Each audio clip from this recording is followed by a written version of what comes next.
मित्रों, जब धृतराष्ट्र ने विदुर जी से पूछा कि विदुर, अब युद्ध का एकदम तनातनी हो गया है, दोनों तरफ से लोग युद्ध करने के लिए तैयार हैं, ऐसी स्थिति में हम क्या करें, युद्ध करना या नहीं करना क्या, तो विदुर जी जो ज्ञान का उपदेश देने लगे।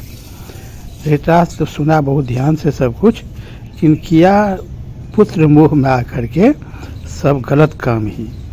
विदुर जी ने उसी उपदेश के क्रम में कहे कि राजन, उन्नत चाहने वाले पुरुष को नींद, ऊँघना, डर, क्रोध, आलस्य तथा जल्दी हो जाने वाले काम में अधिक देर लगाने की आदत, ये 6 गुणों को त्याग देना चाहिए।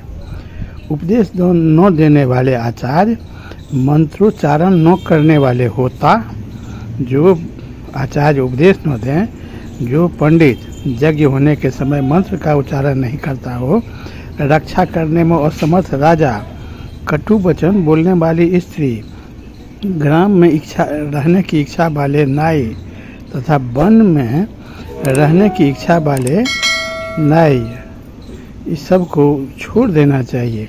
जैसे समुद्र की सैर करने वाला मनुष्य फटी हुई नाव का परित्याग कर देता है, मनुष्यों को कभी भी सत्य, दान, कर्मण्यता, गुणों में दोष दिखाने की प्रवृत्ति का अभाव, क्षमा तथा धैर्य, ये 6 गुणों का त्याग नहीं करना चाहिए।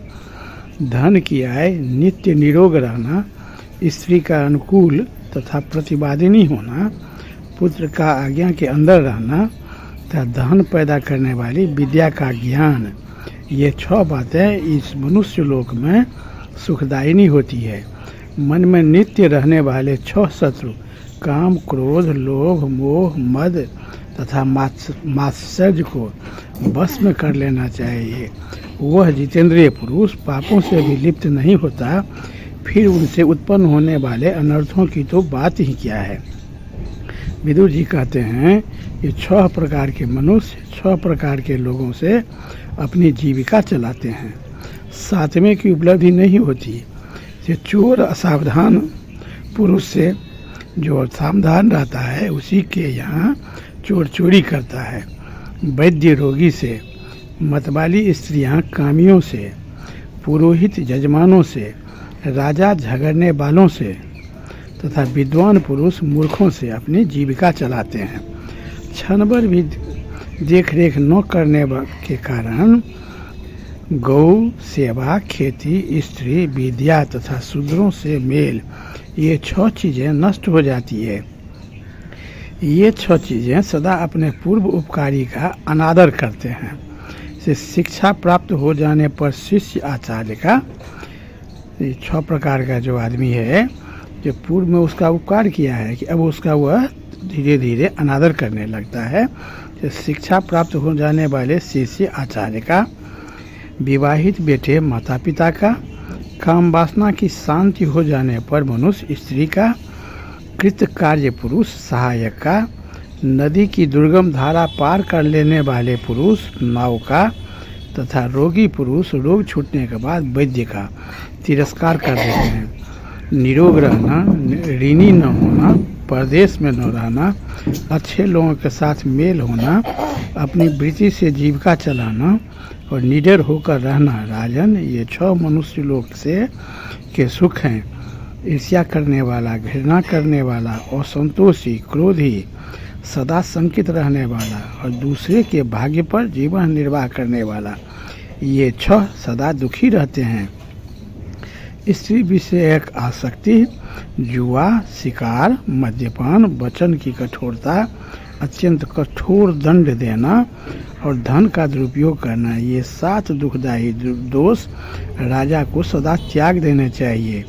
इनसे दृढ़ मूल राजा भी प्रायः नष्ट हो जाते हैं। विनाश के मुख में पड़ने वाले मनुष्य के 8 पूर्व चिन्ह हैं। प्रथम तो वह ब्राह्मणों से द्वेष करता है, फिर उनके विरोध का पात्र बनता है, ब्राह्मणों का धन हड़प लेता है, उनको मारना चाहता है, ब्राह्मणों की निंदा में आनंद मानता है, उनकी प्रशंसा सुनना नहीं चाहता, यज्ञ याज्ञादि में उनका स्मरण नहीं करता तथा कुछ मांगने पर उनमें दोष निकालने लगता है। इन 6 दोषों को बुद्धिमान मनुष्य समझे और समझकर त्याग दे। हे धृतराष्ट्र, मित्रों से समागम, अधिक धन की प्राप्ति, पुत्र का आलिंगन, मैथुन में प्रवृत्ति, समय पर प्रिय वचन बोलना, अपने वर्ग के लोगों में उन्नति, अभिष्ट वस्तु की प्राप्ति और जन समाज में सम्मान, ये 8 हर्ष के साधन दिखाई देते हैं और ये ही अपने लौकिक सुख के भी साधन होते हैं। बुद्धि, कुलीनता, इंद्रिय निग्रह, शास्त्र ज्ञान, पराक्रम, अधिक न बोलना, शक्ति के अनुसार दान और कृतज्ञता, ये 8 गुण पुरुष को ख्याति बढ़ा देता है। जो विद्वान पुरुष आँख, कान आदि 9 दरवाजे खोल 3 बात पीत कफ रूपी खम्भों वाले 5 ज्ञानेंद्रिय साक्षी वाले आत्मा के निवास स्थान इस शरीर रूपी गृह को जानता है, वह बहुत बड़ा ज्ञानी है। महाराज धृतराष्ट्र, 10 प्रकार के लोग धर्म को नहीं जानते, उनके नाम सुनो। नशे में मतवाला, असावधान, पागल, थका हुआ, क्रोधी, भूखा, जल्दबाज, लोभी, भयभीत और कामी, ये 10 हैं। ये लोग धर्म को कभी नहीं जानते हैं। अतः इन सब दोषों में विद्वान पुरुष आसक्ति न बढ़ावें।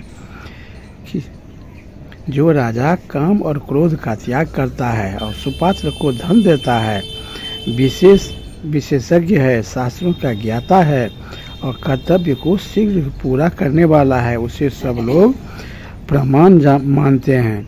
जो मनुष्यों में विश्वास उत्पन्न करना जानता है, जिनका अपराध प्रमाणित हो गया है, उन्हीं को दंड देना चाहिए। जो दंड देने की न्यूनाधिक मात्रा का तथा क्षमा का उपयोग जानता है, उस राजा की सेवा में संपूर्ण संपत्ति चली जाती है। जो किसी दुर्बल का अपमान नहीं करता, सदा सावधान रहकर शत्रु के साथ बुद्धिपूर्वक व्यवहार करता है, बलवानों के साथ युद्ध पसंद नहीं करता तथा समय आने पर पराक्रम दिखाता है, वही धीर है। जो धुरंधर महापुरुष आपत्ति पड़ने पर कभी दुखी नहीं होता, बल्कि सावधानी के साथ उद्योग का आश्रय लेता है तथा समय पर दुख सहता है। उसके शत्रु तो पराजित ही हैं। इस तरह धृतराष्ट्र को विदुर जी ने बहुत सारा उपदेश दिए कि धृतराष्ट्र विदुर का सब बात तो बहुत ध्यान से सुनता था, किंतु वह पुत्र मोह के कारण लाचार थे। आँख से तो अंधा थे ही कि पुत्र मोह में भी अंधे थे और हमेशा वो यही सोचते रहते थे कि किस तरह से पांडवों का राज्य हड़प लिया जाए, और इसी कारण महाभारत भी हुआ। तो मित्रों, विदुर जी का नीति सुनने के लिए और आगे की बात सुनने के लिए हमारे चैनल के साथ बने रहें। तब तक बहुत बहुत धन्यवाद। जय श्री कृष्ण।